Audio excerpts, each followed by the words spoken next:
மானஸ் பக்கங்கள். Hi friends, இது மாலிகாவின் கேளுங்க கதை கேளுங்க. மானஸ் எழுதிய வானவில் நெஞ்சங்கள், அத்தியாயம் 64. பிரியாவின் மிரட்டல் நன்றாகவே வேலை செய்தது. கொஞ்சம் அடக்கி வாசித்தார் மீனாவின் மாமியார். மகன் எங்கே தன்னை விட்டு விலகி சென்று விடுவானோ என்ற பயத்தில் அவன் சொல்வதற்கெல்லாம் தலையசைத்தார். விஷயங்கள் ஏற்கனவே தெரிந்ததாக காட்டிக்கொள்ளாமல் அவன் வந்து சொல்லும்போது அமைதியாக கேட்டுக்கொண்டார் அவர். அம்மா, மீனாவுக்கு மெட்ராஸ்லேயே வேலை கிடைச்சிருக்கு. அங்கேயே எனக்கும் வேலை ஏற்பாடு பண்ணி கொடுத்துருக்காரு முரளி அண்ணன். தங்கறதுக்கு வீடும் ஏற்பாடு பண்ணிட்டாங்களாம், நந்து சாரோட ஒய்ஃப். அதனால இனி சென்னைக்கு போயிடலாமா? அவன் வார்த்தைகளிலிருந்து தன்னை அழைத்து போக போகிறானா இல்லையா என்பது புரியாமல் தவித்து கொண்டிருந்தார் அவர். மீனா வேலைக்கு போகட்டுமா? அவன் நல்லா இருக்கிறத பார்த்தா தானே அவ அப்பா அம்மா எங்களை ஏத்துக்குவாங்க. அவளும் பாவம் தானே, எனக்காக தானே எல்லாரையும் விட்டுட்டு வந்தா. அவளுக்காக இது கூட செய்யலைன்னா எப்படிமா? சரிப்பா என்றார் அமைதியாக. முதல்ல நாங்கள் போய் அங்கே தங்கி கொஞ்சம் செட்டில் ஆகிட்டு 1 மாசமோ 2 மாசமோ, அதுக்கப்புறம் உன்னை வந்து கூட்டிகிட்டு போகிறேன். திகைத்தார் அவர். உண்மையிலேயே அழைத்து செல்வானா? அவர் மனதில் பயம் பிடித்து கொண்டது. நந்துவும் பிரியாவும் அப்படித்தான் அவனிடம் சொல்லியிருந்தனர். அவனும் அவர்கள் ஏன் சொல்கிறார்கள் என்பது புரியாமல் சரி என்று தலையாட்டி வைத்தான். அன்று அவன் அம்மா வந்து பிரச்சனை செய்ததை பற்றி அவனிடம் மறைத்திருந்ததால் அதை பற்றி அவன் எதுவும் அறியவில்லை. அவன் அம்மா இந்த 1 மாதத்தில் பயந்து கொஞ்சம் அமைதி காப்பார், மீனாவை நன்றாக பார்த்து கொள்வார் என்ற நம்பிக்கையில் மிரட்டுவதற்காகவே அப்படி அவனிடம் சொல்லி வைத்தாள் பிரியா. முதல்லையே உன்னை கூட்டிகிட்டு போய் கஷ்டப்படுத்த முடியாதுமா. உனக்கு வேற உடம்பு சரியில்லை. அந்த ஊர் எங்களுக்கே புதுசு தானே. எல்லாம் செட்டில் பண்ணிட்டு உன்னை வந்து கூட்டிகிட்டு போறேன். ஒரு நல்ல நாளா பாருமா. போய் முதல்ல பால் காய்ச்சிட்டு வந்துடுவோம். அவ இன்னும் 2 நாள்ல வேலைக்கு சேரணும் இல்லை, அதனால அங்கேயே இருக்கட்டும். நாம 2 பேரும் வந்து இங்க என்ன எல்லாம் செய்யணுமோ எல்லாத்தையும் செஞ்சுட்டு முதல்ல நான் போறேன். அப்புறமா வந்து உன்னை கூட்டிகிட்டு போறேன். சரி என்று வெளியில் கூறினாலும் மனதிற்குள் பயந்து கொண்டு இருந்தார் அவர். பிரியா சொன்னது நினைவிற்கு வந்தது. மீனா அவரை அழைத்து செல்ல வேண்டும் என்று கேட்டதாக கூறியதை மனதில் வைத்து கொண்டவர் இனி மகனை பிடித்து கொள்வதை விட மருமகளை பிடித்து கொள்வதே புத்திசாலித்தனம் என்று எண்ணிக்கொண்டு அவளிடம் தன்மையாக பேச தொடங்கிவிட்டிருந்தார். அன்று நடந்த பிரச்சனையை பற்றி எதுவும் அறியாத மீனா எப்போதும் போல் தன் மாமியாரிடம் பேசிக் கொண்டிருந்தாள். அவள் மாறாமல் இருப்பதைக் கண்டு நிம்மதி பெருமூச்சு விட்டவர் இப்படியே இதை மெயின்டைன் பண்ணிட்டு பொழப்ப ஓட்டிட வேண்டியதுதான் என்று எண்ணிக்கொண்டு மருமகளுக்கு ஜால்ரா அடிக்க ஆரம்பித்து விட்டார். அன்று இரவு உறங்குவதற்காக தயாராகி கொண்டிருக்கையில் மீனா முரளியை அழைத்தாள். அண்ணா, எப்படி இருக்கீங்க? எனக்கு என்னம்மா, நல்லா இருக்கேன். நீ எப்படி இருக்க? அது சொல்லு. வேலையெல்லாம் எப்படி இருக்கு? ரொம்ப சூப்பரா இருக்கண்ணா. ஒரு நொடி அமைதிக்கு பின் கூறினாள். இதெல்லாம் நீங்க போட்ட பிச்சைண்ணா. சச்ச, என்ன பேசுற? நான் சொன்னா மட்டும் போதுமா? உன்னோட உழைப்பு தான் இது எல்லாத்துக்கும் காரணம். அண்ணா, உங்ககிட்ட நேர்ல வந்து ஆசீர்வாதம் வாங்கணும்னு நினைச்சேன். ஆனா சாரும் பிரியா மேடமும் ஊருக்கே வரக்கூடாதுன்னு சொல்லிட்டாங்க. அதனாலதான் என்னால அங்க வர முடியல. நாளைக்கு வீட்டில் பால் காய்ச்ச போறோம். அதுதான் உங்ககிட்ட ஆசீர்வாதம் வாங்கணும்னு தோணுச்சு. அதுல என்னம்மா இருக்கு? நேர்ல இருந்தா என்ன, இல்லைன்னா என்ன? என்னோட ஆசீர்வாதம் எப்பவும் உனக்கு இருக்கும். நீ நல்லா வருவ. சந்தோஷமா இரு. ரொம்ப தேங்க்ஸ் அண்ணா. விழிகள் கலங்கி குரல் தழுதழுக்க கூறினாள் மீனா. இதோ பாரு மீனா, இனி இது உன்னோட வாழ்க்கை. நீ தான் பத்திரமா பார்த்துக்கணும். எங்களால் முடிஞ்ச உதவியை பண்ணிட்டோம். ஒரு தடவை தப்பு பண்ணிட்டு நின்ன, அதை முடிஞ்ச அளவுக்கு சரி பண்ணி கொடுத்துட்டோம். இனிமேல் பார்த்து சூதானமா இருந்துக்க வேண்டியது உன்னோட பொறுப்பு. உன்னோட குடும்பம் வேலை 2யும் பத்திரமா பார்த்துக்கோ. முக்கியமா சந்தோஷமா இரு. புருஷனையும் மாமியாரையும் சரி பண்ணி வச்சுக்கோ. இதெல்லாம் உனக்கு இனி தானா தெரியணும். யாரும் சொல்லி கொடுக்க மாட்டாங்க. புரியுதா? நீ ஒன்றும் சின்ன பொண்ணு இல்லை. எங்களுக்கு கல்யாணமானப்போ என் சத்யாவுக்கு 18 வயசு தான். இங்க வந்து ஒரு பெரிய குடும்பத்தையே அரவணைச்சு கொண்டு போனவ அவ. அவளை விடவா உனக்கு பெருசா கஷ்டம் இருந்துட போகுது?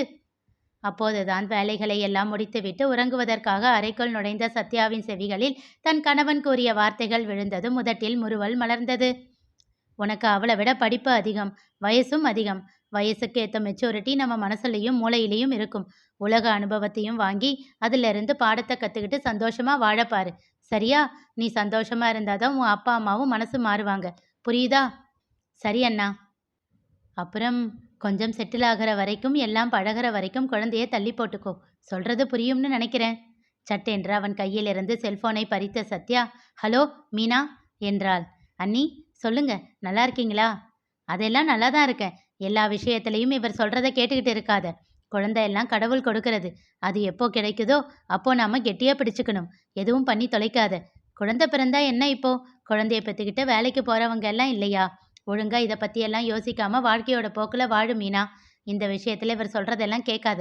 இவர் ஒருத்தர் எப்போ பார்த்தாலும் யார்கிட்டையும் எதையும் எதிர்பார்க்காத, யாரையும் ரொம்ப நம்பி இருக்காத அப்படின்னெல்லாம் சொல்லிக்கிட்டே இருப்பாரு என்று முரளியை முறைத்து கொண்டே கூறியவள், சரி நான் வச்சிடவா, ஆல் த பெஸ்ட் என்றாள். ஓகே அண்ணி, தேங்க்ஸ், நான் பார்த்துக்கிறேன் என்று சொல்லிவிட்டு அழைப்பை துண்டித்தாள் மீனா. சத்யா கோபமாக செல்போனை கட்டிலின் மீது வீசிவிட்டு நகரப்போனாள். அவசரமாக அவள் கைப்பிடித்து இழுத்து தன் மேல் அமர்த்தி கொண்டான் முரளி. எதுக்கு என் சத்யாவுக்கு இவ்வளவு கோபம்? என்ன நினச்சிக்கிட்டு இருக்கீங்க நீங்க? அவளுக்கு அப்படிதான் சொல்லி தருவீங்களா? இல்லடா, அப்புறம் அவள் கஷ்டப்படுவான்னு தான் சொன்னேன். ஏன் எப்போ பார்த்தாலும் இப்படி பேசுறீங்க? குழந்தைங்கன்னா அவ்வளவு கஷ்டமா? நீங்க ஏன் இப்படி நினைக்கிறீங்கன்னே தெரியல. நமக்கு குழந்தை வந்தாலும் நீங்க சம்பாதிக்கிற வேலையை மட்டும் பாருங்க. மற்ற எல்லா விஷயத்தையும் பார்த்து நானே வளர்த்துக்கிறேன். நீங்க எதுவுமே பண்ண தேவையில்லை என்று சொல்லிவிட்டு முகத்தை திருப்பிக் கொண்டாள். அவள் கன்னம் பற்றி தன்னை பார்க்கச் செய்தவன், சரி இப்போ ஏன் இவ்வளவு கோபம் என்று கேட்டுக்கொண்டே இன்னும் அவளை தன்னோடு இறுக்கினான். அவன் அவளின் கன்னத்தை பற்றி இருக்க அவன் தன்னோடு இறுக்கியதில் இன்னும் முகம் அவனுக்கு மிக அருகில் நெருங்கியது. அவன் செயலில் மயக்கம் கொண்டவள் தன் விழிகளை இறுக்கமாக மூறிக்கொண்டாள். அவள் முகத்தை நெருங்கியவன் அவள் கன்னத்தில் அழுத்தமாக முத்தம் வைத்து விலகினான். மாதங்கள் நகர்ந்தன. அன்று இரவு நந்துவின் அணைப்பில் படுத்திருந்தாள் பிரியா. தன் முதுகோடு ஒட்டி அணைத்து படுத்திருந்தவனின் கைவிரல்களை இறுக்கமாக பிணைத்திருந்தாள். அவனுடைய ஒரு கையை பற்றி அதிலிருந்த விரல்களை ஒவ்வொன்றாக விரித்தாள். மற்றொரு கையையும் பிடித்து அதிலிருந்த விரல்களையும் ஒவ்வொன்றாக பிரித்தாள். அவள் செய்கையை ரசித்து கொண்டிருந்தவனுக்கு ஏதோ தோன்ற, ஏய் எதுக்கு இப்போ நீ இப்படி பண்ண என்றான் திகைப்பாக. எதுக்கோ என்றாள் வெட்க புன்னகையோடு. சட்டென்று அவளை தன் புறம் திருப்பி ஆனந்த அதிர்ச்சியோடு கேட்டான், பிரியா நாள் தள்ளி போயிருக்கா? அவள் கன்னம் பற்றி விழிகள் நோக்கி பொங்கி வழியும் காதலோடு கேட்டான் நந்து. என்றாள் சிறு வெட்கத்தோடு. அழுத்தமாக அவள் நெற்றியில் முத்தம் வைத்தவன், எத்தனை நாள் என்றான். 10 நாள் தள்ளி போயிருக்கு. அவளை அணைத்து கொண்டு தோளில் முகம் புதைத்தவனுக்கு அவ்வளவு மகிழ்ச்சி. நாளைக்கு காலையில் கிட் வச்சு செக் பண்ணிட்டு கன்ஃபார்ம் பண்ணிக்கலாம். அப்போ கன்ஃபார்ம் பண்ணிட்டு நாளைக்கே எல்லார்கிட்டையும் சொல்லிடலாமா? ஆனால் வீட்டில் எல்லாரும் இருக்கும்போது சொல்லணும். எல்லாரோட சந்தோஷத்தையும் நான் ஒன்றா பார்க்கணும். ஓகே பிரியா, நாளைக்கு கவர்மெண்ட் ஹாலிடே தானே. உனக்கும் கிரிக்கும் முரளி அண்ணனுக்கும் தவிர எல்லாருக்கும் லீவு தான். அப்போ மதியம் எல்லாரும் சாப்பிட்டு முடிச்சதும் சொல்லிடலாமா? சரி என்று சந்தோஷமாக தலையசைத்தவன், அப்படியே அத்தையும் வர சொல்லிடு என்றான். சரி. டாக்டர்கிட்ட போய் செக் பண்ண வேண்டாமா? நந்து கேட்டான். அதெல்லாம் அம்மாவும் சத்யா அக்காவும் சேர்ந்து நல்ல நாள் பார்த்து சொல்வாங்க. அப்போ போய் தான் செக் பண்ணணும். அப்போ சரி, ஓகே என்றவன் அவளுக்கு சில பல முத்தங்களை பரிசளித்துவிட்டு அவளை அணைத்து கொண்டு உறங்கினான். இருவர் உள்ளத்திலும் அவ்வளவு மகிழ்ச்சி பொங்கி பெருகி கொண்டிருந்தது. மறுநாள் காலையில் பிரியா கர்ப்பத்தை ஊர்ஜிதப்படுத்த மிகுந்த மகிழ்ச்சியில் திளைத்தான் நந்து. மதியம் அனைவரும் ஒன்று சேர காத்து கொண்டிருந்தனர். இருவரும் யசோதாவின் வரவிற்காகவும் நவநீதன் எங்கோ வெளியே சென்றிருந்ததால் அவனுடைய வரவிற்காகவும் காத்து கொண்டிருந்தனர். இவன் இந்நேரம் பார்த்து எங்க போய் தொலைஞ்சான் என்று கோபமாக கேட்டுக்கொண்டே நவநீதனை அழைத்தாள் பிரியா. என்னடி, வீட்டுக்கு வாடா.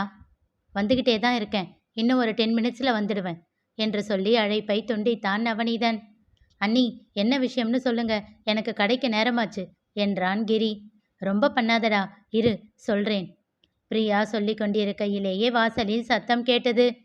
அம்மாவும் வந்துட்டாங்க என்று சொல்லிக்கொண்டே வேகமாக சென்று கதவை திறந்தவள் அதிர்ந்து நின்றாள்.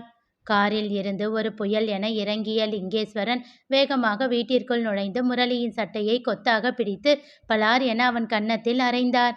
அதனை எதிர்பார்க்காத அனைவரும் திகைத்து போய் பார்த்து கொண்டிருக்கையில் அவர் கோபத்தில் கத்தினார். உன்னை கொல்லாம விட மாட்டேன்டா. என்ன தம்பிங்களை வளர்த்து வச்சிருக்க? உன் தம்பியால என் பொண்ணு சூசைட் அட்டம் பண்ணி ஹாஸ்பிட்டல்ல இருக்கா. அவர் கூறியதை கேட்டதில் அனைவரும் இன்னும் அதிர்ந்து பார்க்க வேகமாக வந்த நந்து அவரிடம் இருந்து முரளியை விலக்க முயற்சித்தவாறே, சார் கொஞ்சம் பொறுமையா இருங்க சார், எதுவாக இருந்தாலும் பேசிக்கலாம் என்று கெஞ்ச ஆரம்பித்தான். முரளியின் விழிகள் வலியோடு நந்துவை நோக்கின. நிகழ்ந்தது என்ன தெரிந்து கொள்ள தொடர்ந்து கேளுங்க. கதை கேளுங்க. மீண்டும் சந்திப்போம்.